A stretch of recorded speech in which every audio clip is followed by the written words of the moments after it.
Hello, my name is Shona Rae, and I am about to commence the creation of one of my sculptural fairy tale rings. Each ring represents a fairy tale that I find illustrates a relationship with one of the 22 cards in the higher arcana of the tarot. This piece, titled The Singing Bones, is number 18 in the collection to date. I have paired it with Justice, which is number 11 in the higher arcana. The Singing Bones is a dark tale of rape, murder, and the subsequent justice that is served when a flute is made from the bones of the victim and played in front of the king. I will be using this elk bone that my brother gave me. I believe it will make a lovely flute. It has a perfect spot to accommodate the ring. It's thick. It can handle all the carving I want to do to speak about this story. I'm excited about this bone. Let's get started. And so we begin with the book and the bone. My journal allows me to record all my ideas and my wish list for this piece. It will be a ring, it will be a flute, and it will have Chopin's Funeral March carved in as a pathway to justice. We'll have 11 skulls singing for justice. The real drawing happens on the flute. It tells me where the holes go. It tells me where the staffs for the funeral march go. I rough them out just like very gently. I start small. Don't want to carve too deep or too far until the whole piece is laid out.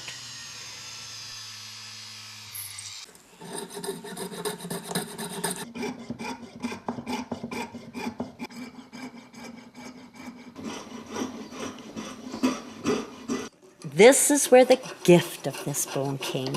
Now here I'm carving out the material for the ring shank. And then I realize that it might become the ring shank itself. As I'm carving, I'm realizing I might not have to block the hole for the flute, which would be awesome. It's important that these rings be able to be worn, but they don't have to be comfortable. Oh, isn't that beautiful? Now we really get to start to carve. I love the protuberances on the side of the bone, and immediately I saw that they would become skulls. I want 5 sets of 2 skulls and a single, more full-bodied skull for the king, and he will be wielding the sword and scales of justice. I want the bones, the skulls, to be screaming at one another. I want them to be howling for justice.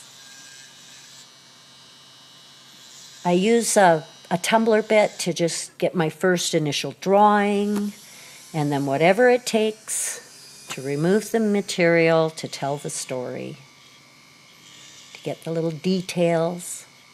Once I start using a ball bit, I know I'm pretty well close to the finish of my carving.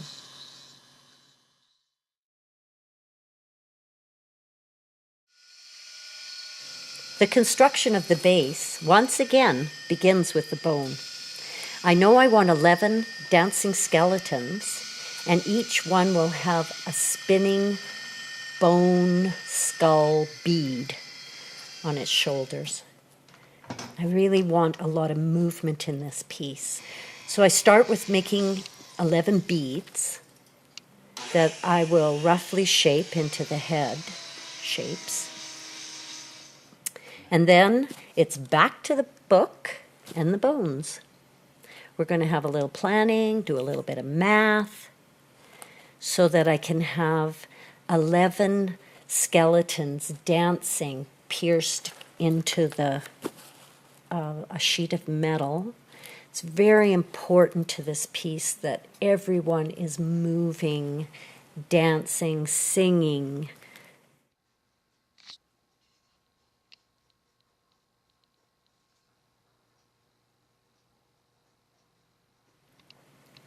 This girl's story is being sung, and that's important. The next step is making the dome for the base. So I start with a 4 by 4 inch sheet of sterling silver. I'm going to texture it with one of my favorite planishing hammers that I received from another sculptor. And I love the way the hammer brings such beautiful texture and movement to the surface of this piece. Cut it into a circle using my Beverly shears, good old Bev. Give it a little grind on the old grinder. It's been very work hardened, so I'm going to heat it up now with my flame, big, wide, fluffy flame, quench it, and now the metal's softened so I can actually sink it into a dome. Give the edges a little finish. Wonderful sinking hammer, my sinking dish.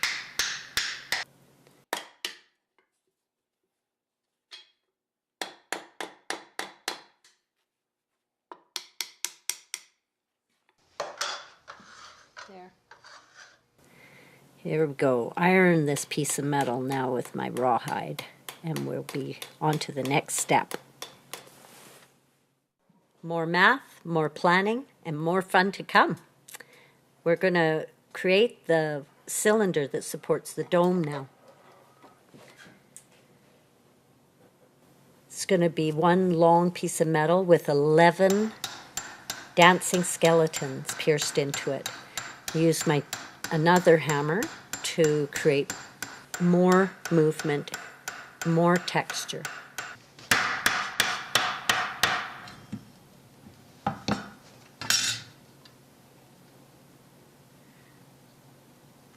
Now I have to plan where each skeleton goes. It's very important that the two pieces meet perfectly in the middle so that when they do get soldered together, I don't lose any of my little dancing dudes. We're going to try and create a wave along the top of the base so that the little dancers have different heights to them, just like they would in a crowd of dancing people. I'm probably going to do 2, maybe 3 at the most, skeletons at a time, so that way I can develop this relationship between the dancers.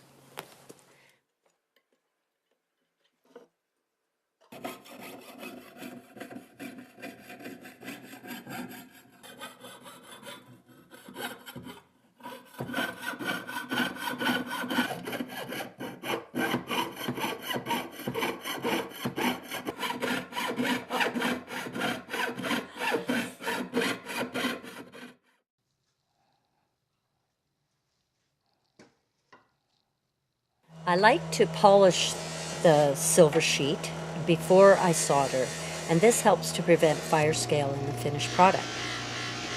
So nice polish, toss it in the ultrasonic, and then it's good to go for the solder bench.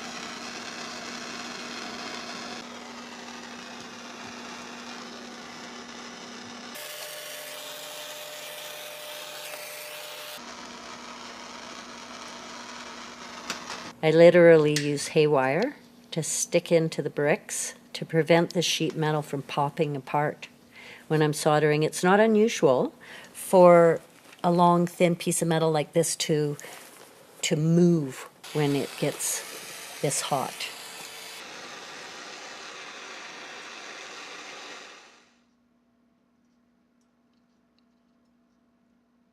Quench, pickle. And now we can clean up with the bristle brushes. They're perfect. After the solder, I really like to clean up with my bristle brushes so I can just see how everything's looking, how everything's going. And then I love my Cratex to deal with any solder spills, any solder seam, get all traces of the soldering. I want them to disappear. Now we have to form this long rectangular sheet into a cylinder. So with all the piercings in it, it's very, very tricky. I have to be very gentle.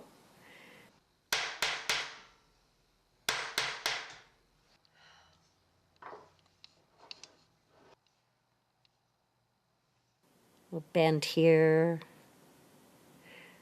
anneal it, soften it up for the final round.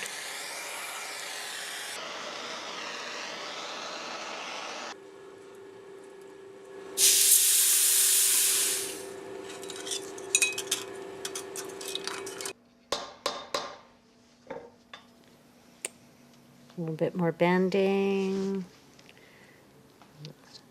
There. Determined push here and there. And there you have it. Now, was my math correct?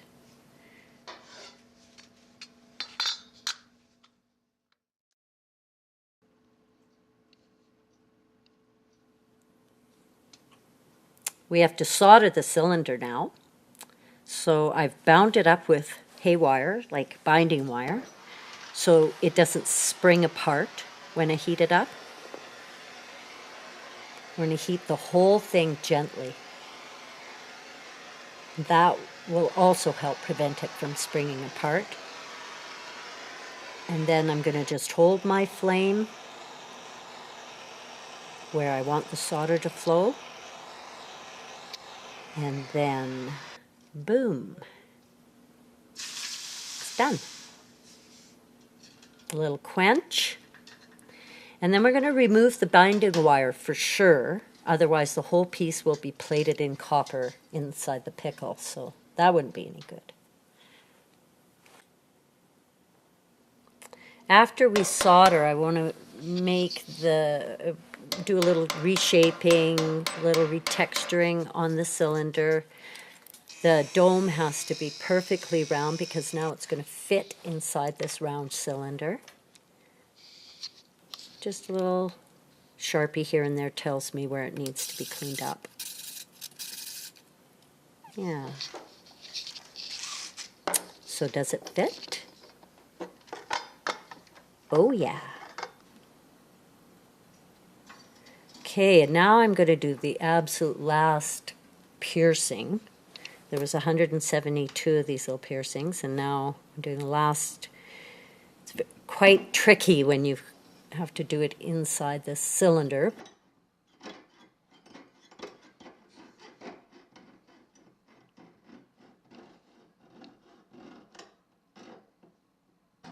This was how I was able to get more movement in my skeletons, by piercing across this solder seam at the end.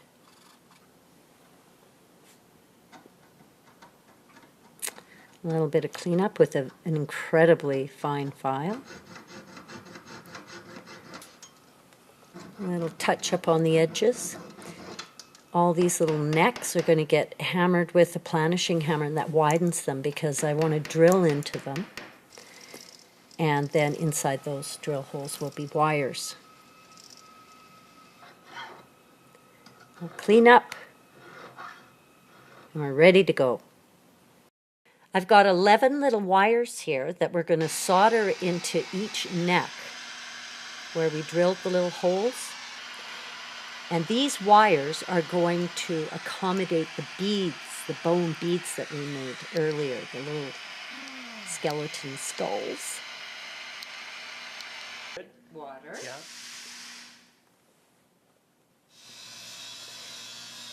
I'm going to use bristle brushes and Kraytech tips to get all my cleanup done, clean up any of the solder, retexture here and there. Get all grind the little heads, make sure they're the right shape and the right length. I use woodworker sandpaper when I'm cleaning up bone. It works better than emery. And now we're going to get the dome into the cylinder. So that's just a little bit of tapping here and there with the wires in the way. You can't just turn it over and bang it around. So from the side, a little back from the top with a little wooden dowel works perfect. Magic tool. Soldering is a little tricky on these large scale objects with these little things hanging off them, but there you go. Poof. Love those colors.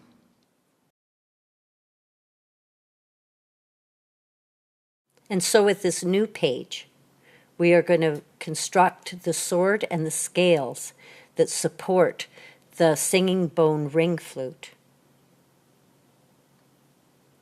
We want the sword to continue the story of the flute so that when it's removed, it's still telling the story.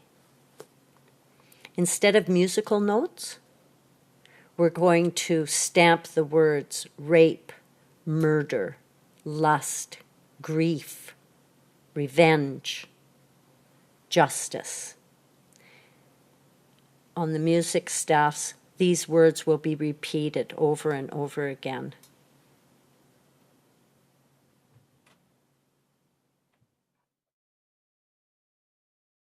So we're going to chase 11 singing skulls, and the music staff for Chopin's Funeral March, but instead of musical notes now, we're going to stamp words into that. Got the little skulls all chased in, a little felt pen and a light buff shows me that my drawings are good. And now we're going to stamp rape, murder, justice. And voila! Here we have the blade of the sword. Take the tip off, do a little filing, a little cleanup. And now we're going to do the stamping on the dome.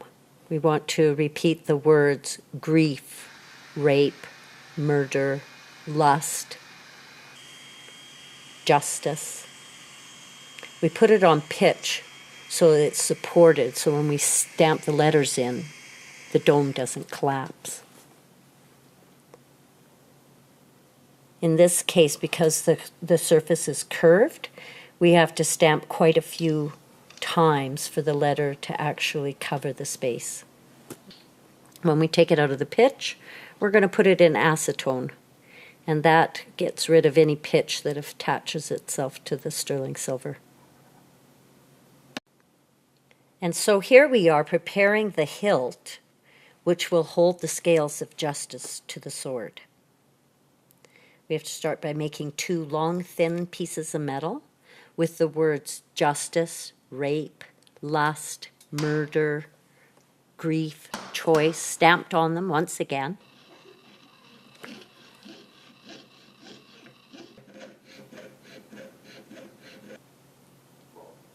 Shaped and filed. And then we have to create 2 little tiny spacers for the inside of these 2 pieces. And this will prevent the scales of justice from swinging too freely in any one direction. And now we're ready to solder all those 4 pieces together. So we're going to start by pre-melting a little solder on the bottom strip, getting the 2 spacers soldered onto it, giving ourselves a little room on each end.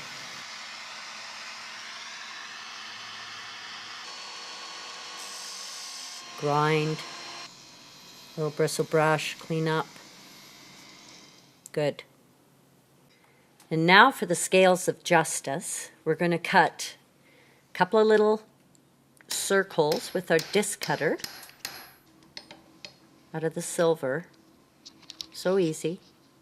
And then we're going to stamp them again with the words rape, murder, lust, justice, etc. A little doming to reshape them after the stamping. And that sword has to be fitted and filed and emeryed so it fits perfectly inside the flute ring singing bone. We're going to go after the stamped letters with the carving tool just to pop it out a little bit more. Clean it up a little bit with a little Kratex bit. And we're going to create these tiny, tiny, tiny little skulls for the outside of the scales. So pretty cute, pretty tiny.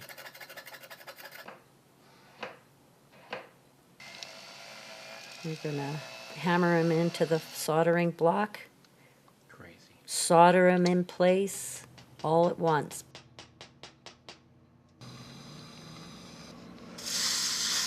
So here we are, preparing to drill the hole that the scales of justice will swing freely upon.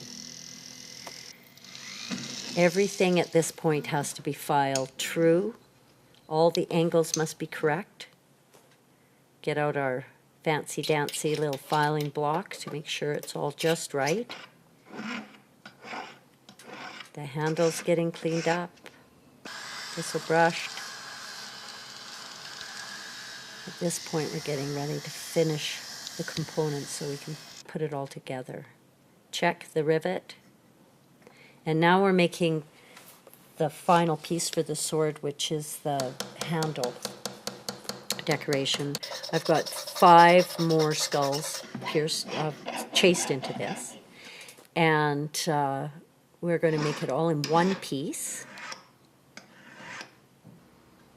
Make sure it fits nicely. Polish it all up, get all those sides nice, make sure it's finished. Then we're going to cut it in 2. It's easier to hold one large piece at the polishing wheel than 2 little pieces.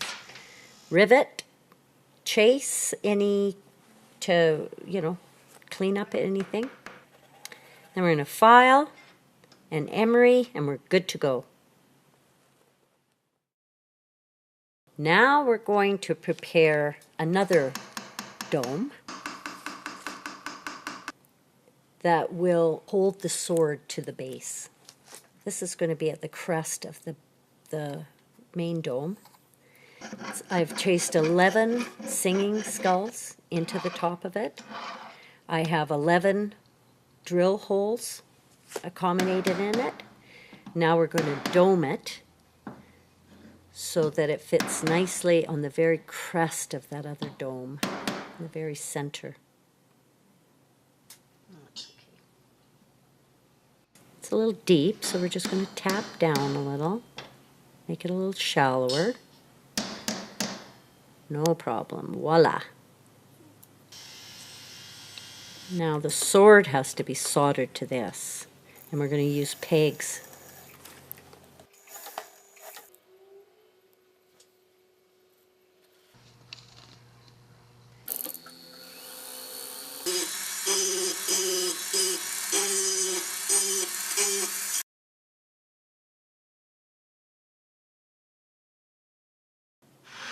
So here we have 3 wires. They will act as locators for this little dome.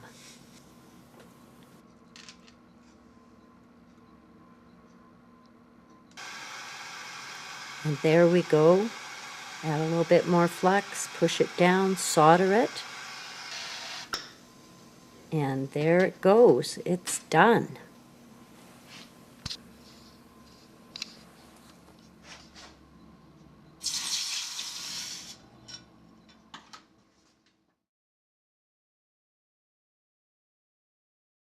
So now we take all our components, we clean them up, we buff them up, we shine them up, make anything else that we need, like these tiny, tiny jump rings that will attach the chains for the scales of justice.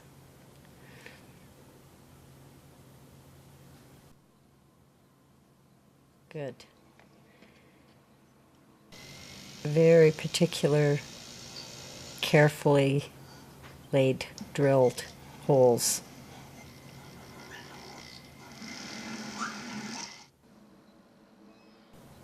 Going to rivet the little atomically correct hearts to the justice scales. We don't mind that we're going to cover up our words. The words are there. It's all the idea. It's the energy that counts. There you go. I want to polish my chain just to keep it from being too shiny when I oxidize the piece. A little twist here, a little twist there, and there we go. We've got it going on. And now I'm creating an undulating line for the dancers at the bottom of the base. I want it to sit very sturdy, but I also want, again, for it to have as much movement as the top of the piece. Now all our little skull beads are finished, placed on the wires that were soldered for them. They're all carved front and back. And they're also carved so that they're singing to one another, just like the dancers are facing one another when they're dancing, so are the skulls facing one another when they're singing.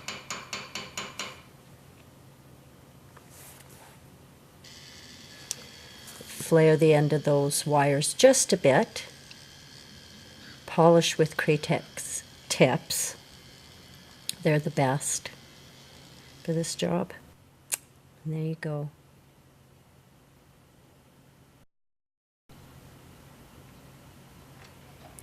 Now re-drill the hole for the scales. We want to make sure that this rivet swings easily, so if we don't want the rivet to be too tight.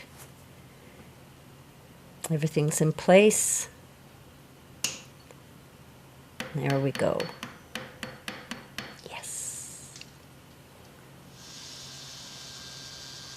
Go into all the rivets with a Kratex tip.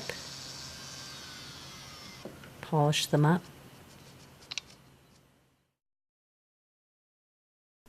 Everything's ready. So now we're going to oxidize the surface of the metal.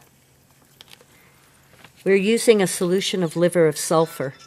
It's the same ingredient that we can find in egg yolk, so it's not terribly noxious.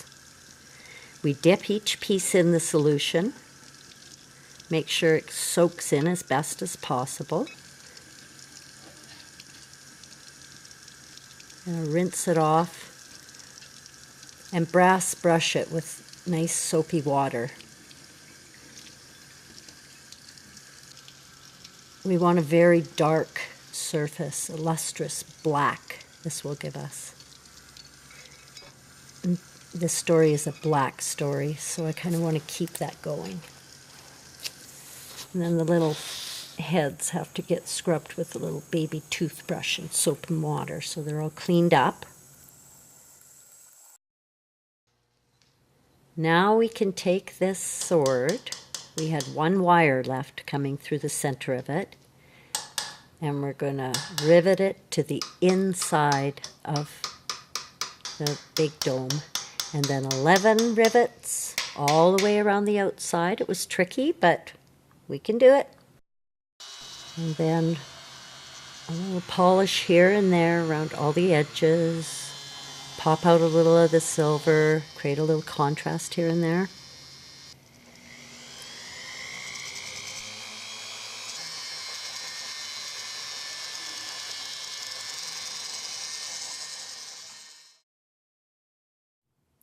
So there it is. A heinous crime is committed. An object of beauty sings out for justice, and it is served.